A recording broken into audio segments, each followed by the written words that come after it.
Welcome to this edition of Roots Marriage and Ministry Moment. I'm Dr. Gena Matthews, and I'm here with my beautiful wife, Gena Matthews, and we are so glad to be back and be able to share with you some insights into marriage. It's been a busy last couple of months. We've been engaged in a lot of different ministry activities, just life in general. But we are excited about what we're going to share with you today, because I think what we're going to share is going to help a lot of people. Amen. And the topic that we want to talk about today is intimacy, but specifically marital intimacy, because there's a lot of different connotations of what and understandings what intimacy is. And to be honest, I really didn't understand intimacy until several years into the marriage.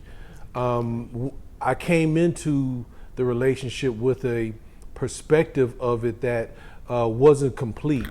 It wasn't a fully developed or mature concept or understanding of it.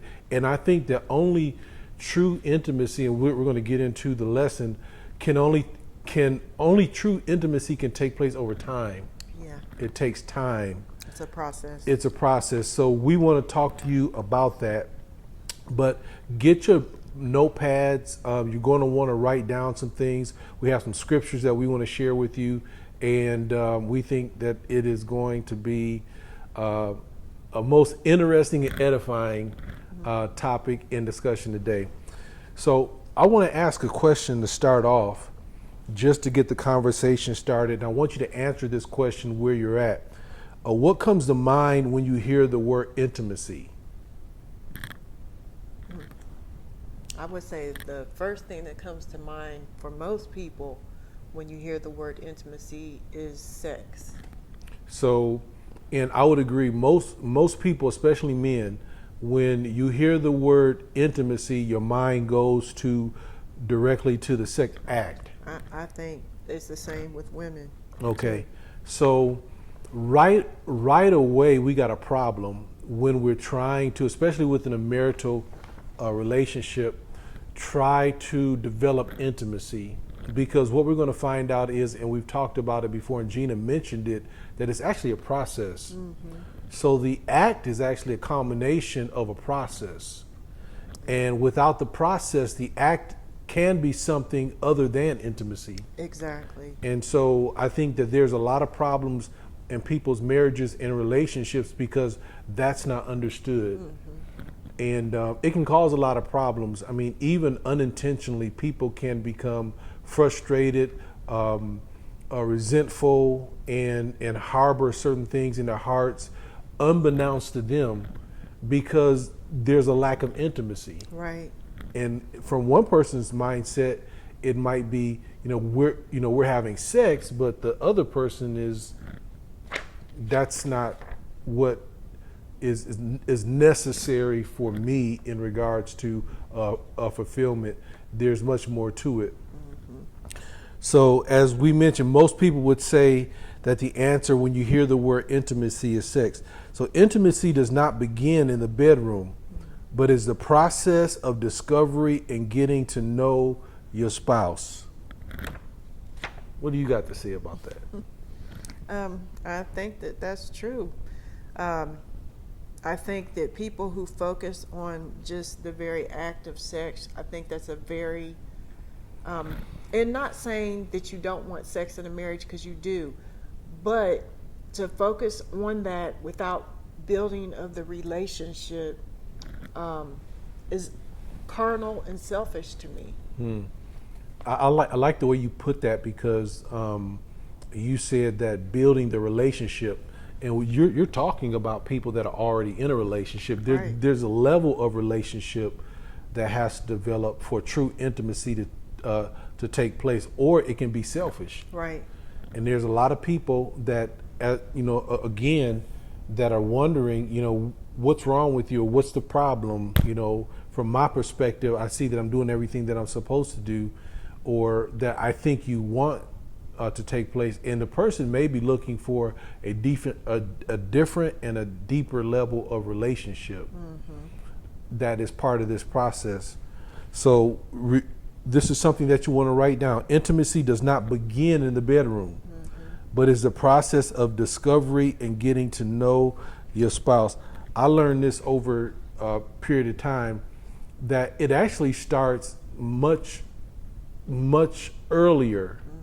There's a grooming and an environment, a cultivation of an environment that must take place for true intimacy to take place. Because what we're going to find out is intimacy is much more than just a connecting. There's layers to it, and so if you could read,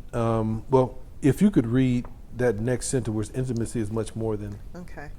Intimacy is much more than merely closeness, romance, sex, or being alone with someone, but it is a selfless, not selfish process based in love that results in two becoming one or ever deepening levels, at ever deepening levels. So the definition is that it's not merely being close. It's not just romance, although that's a part of it, and we think that should be something that precedes it. There should be some romance involved. It's not just the act of sex, and that's what it is, the act of sex, or being alone with someone. You know, someone may consider intimacy, just Us together. being us together. I think it's kind of a combination of all of those things. But the result is that it is a selfless, not selfish. So that means that my focus is on you and your focus is on me, the other person. So the objective in intimacy is the edification of the other person. Right. Say it again, the other person.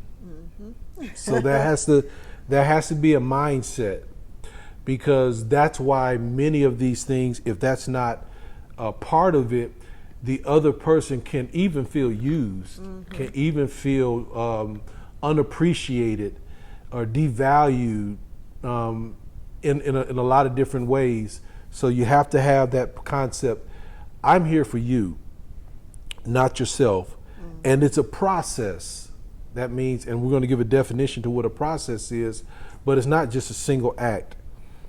Based in love, and I would say again that love is just not eros. It's not feelings. Yeah, it's going back to that selflessness. It's a selfless love that results in two becoming one at a ever deepening level. That means that intimacy should be growing in its quality. That it shouldn't be.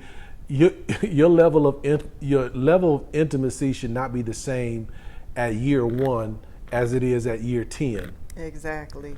If that's the case, something has been retarded, or somebody is missing the objective of intimacy. And so You're not growing. yeah, you're not growing. So again, the definition, write it down. Intimacy is much more than merely closeness, romance, sex, or being alone with someone, but is a selfless, not selfish process based in love that results in two becoming one at ever deepening levels. If you could read Ephesians chapter 5, verse 28 in the New Living Translation, and then Ephesians chapter 5, verse 33 in the Berean Standard Bible. Okay. In the same way, husbands ought to love their wives as they love their own bodies. For a man who loves his wife actually shows love for himself. Ephesians 5:33, it says, "Nevertheless, each one of you also must love his wife as he loves himself, and the wife must respect her husband."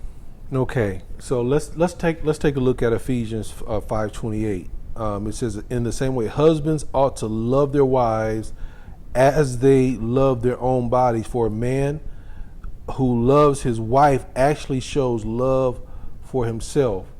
So one of the revelations that I get out of this is that the love that I want to receive, or what I want to receive from the intimacy, the love, the relationship, I should be at the same time trying to communicate that to you, or the spouse should be in the same way desiring to please the other person just as much as they want to be pleased. When I look at this verse, I think of the issues that a lot of people have in their marriage. Starts with the fact that people don't come into a marriage whole or healed or without issues, and it becomes very difficult to love someone else when you don't love yourself. Yeah, that's very true. I was trying to think of a way to articulate this in a way that that doesn't allow for a lot of distraction. But people, I think one of the major problems, just as Gena said, people come into relationships not whole. But I think one of the reasons why they are not whole is because of experiences that they had that were intimate. Right. Doesn't mean it was intimacy, but it was intimate prior to marriage. That they bring to marriage. that they bring into the relationship, and a lot of it is not truth. It's not based. It's expectations and things that are devoid, and we're going to talk about this later, devoid of the purpose for a lot of the things that happened. And one element of it was emphasized to the detriment of that person understanding the purpose of certain acts. And whenever, and we'll talk about this a little bit later, but there's a perversion that can enter into a person's perspective of what it means to be intimate or even sex, that can diametrically be in opposition to developing a healthy, intimate a relationship with your spouse. Right.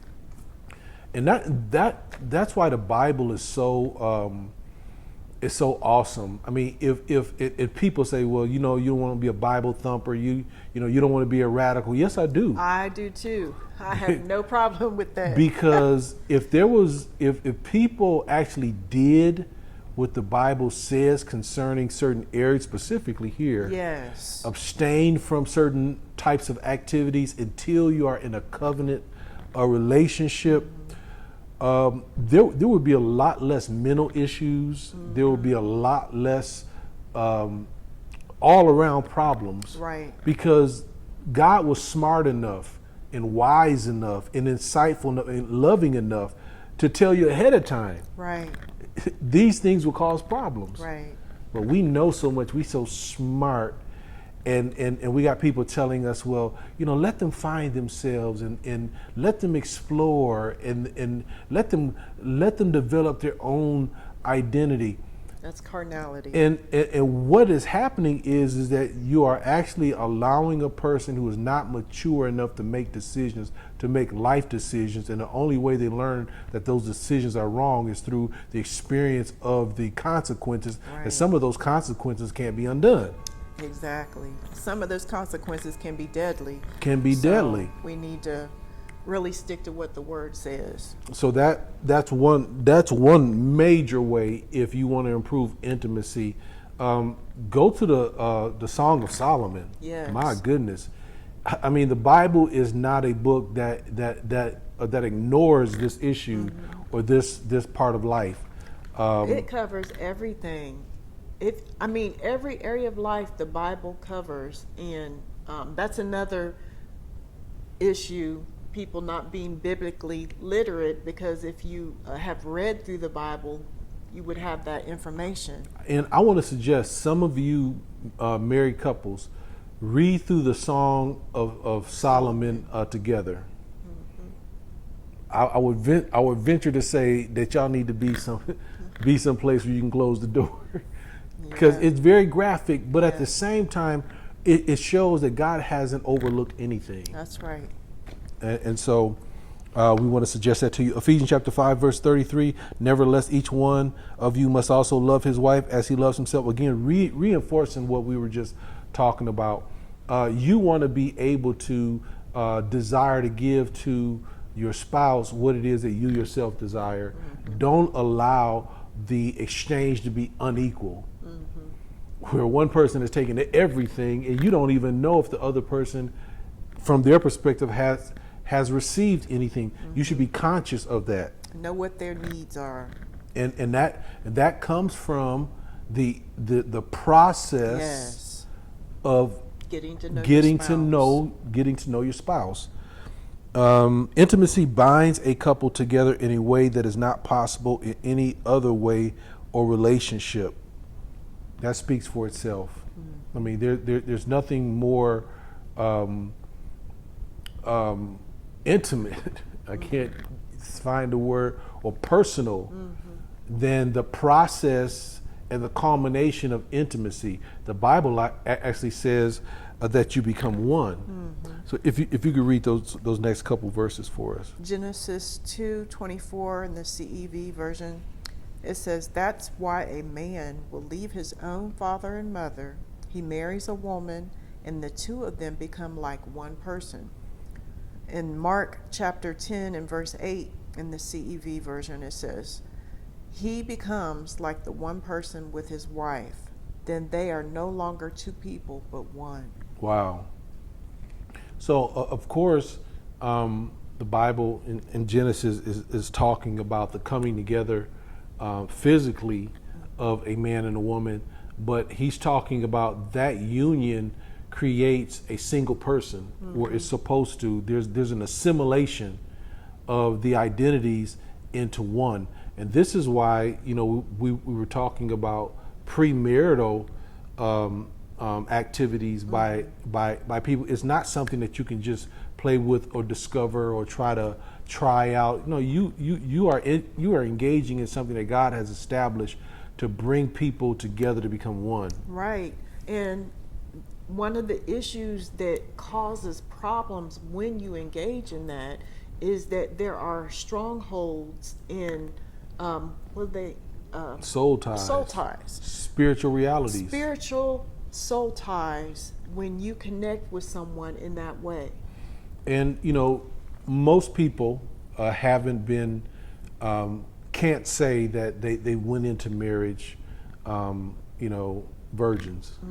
And recognizing that in order to reestablish that place where there's no other persons or Right. influences that are coming into your relationship to shape your new relationship, you are spiritually going to have to address it through the blood of Jesus. Yes. You're going to have to denounce some things. You're going to have to, with your mouth, confess some things. You're going to have to rebuke something, cast down certain imaginations, Yes. bind certain propensities and those sorts of things that have followed you into the relationship. You literally, so that you could be right for your mate, you literally have to do a house cleaning. Yes, you do. Yes, you do. You're going to have to work on your mind. You're going to have to work on what goes into your mind. You're going to have to work on your spirit. You're going to have to feed your spirit man. You're going to have to exercise your soul in a way that you develop habits that are healthy. That's right. And so these things are intentional works that are part of a process that have to take place. Look at the word definition. What I've done is there was a general definition that the world uses, and then I wanted to see what the Merriam-Webster dictionary, the formal definition, actually looked like. So if you could read the first definition and then the Merriam-Webster. Okay. The world's definition of intimacy is intimacy as being an intimate act, especially sexual intercourse. The Merriam-Webster definition of intimacy is as state of familiarity, something personal or private. So the general definition, now this is again part of the problem, the general definition of intimacy as being an intimate act. So they don't see no process, they don't see no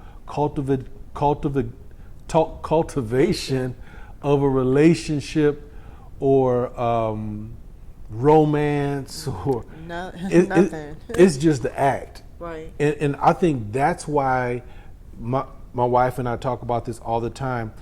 People have devolved, Yes. in a sense, to becoming animalistic. You know, Yes. we'll be watching a show, and there's a scene that comes up. Some of these scenes we just cut off because it's too much. I don't even know how people who are actors could allow their spouses to be in certain situations because it's too graphic. It's too much. It's just too much. I would jump right on the screen. Like, no, we ain't doing the scene. She's not doing the scene. But anyway, we watch some of these things, and it's just animalistic. There's no, it's all of a sudden, two There's people. no relationship. Yeah, to it. two people been lusting after each other, Exactly. and then they get alone. As soon as the door closed, bow. I mean, you hear him grunting, and I'm like, this is animal. This is the world's view Yes. of what that type of activity is supposed to look like and be about. The Bible and biblical intimacy and a relationship is the total opposite. The total opposite. It is. And we have to deprogram our mind so that we can relate properly to our spouses. The second one, Merriam-Webster. Did you have something that you want to say? I was going to make the comment that when you see those type of situations in the media and movies and all those things are just a reflection of things taking place in the world, people want certain results in their lives, but they don't understand the process to get those results. And I see people hurt over and over again because they operate like the world is showing them how to operate and think that they need to be involved in these type of situations, but then they don't get the result that they want. I hear so many people who come against marriage, but there's people who still want to be married, and they just don't know the process, how to operate to get there. Yeah, marriage is such a rich and sacred and fulfilling, truly fulfilling a relationship, A godly marriage. a godly marriage that it is rare and extremely valuable when it's found. Yes. Yes, it When is. you find a couple or a person that's in a marriage and there's been long-term commitment, there is selflessness, true love, there is intimacy and true fulfillment. They have become one in a large degree as it relates to everything that concerns their lives. It's such a rich and healthy environment that it attracts people. Yes, it does. People want to know, how did you accomplish this?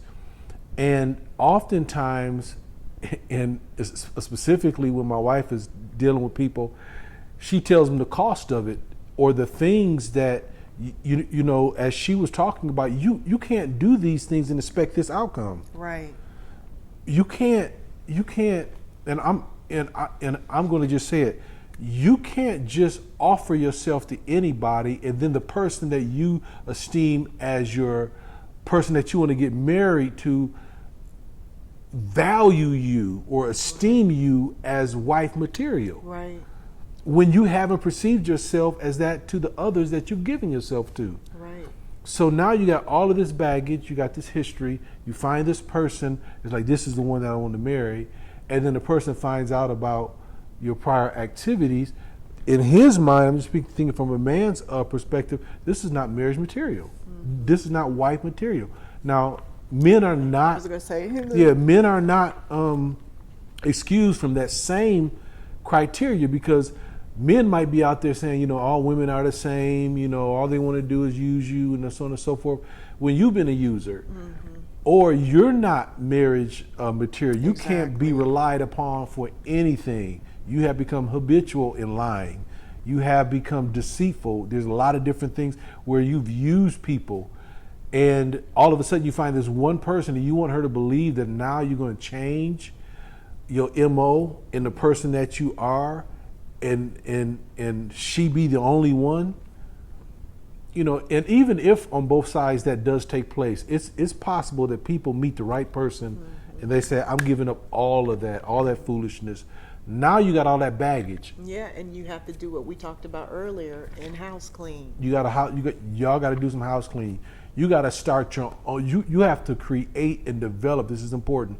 Create and develop what intimacy means and satisfying one another means within your relationship. That's right. To your spouse, not what it meant with those others. That's right. Because as we said before, those are acts for the most part. And so you have to develop moving from the act to the process Right. of becoming intimate and being intimate with one another.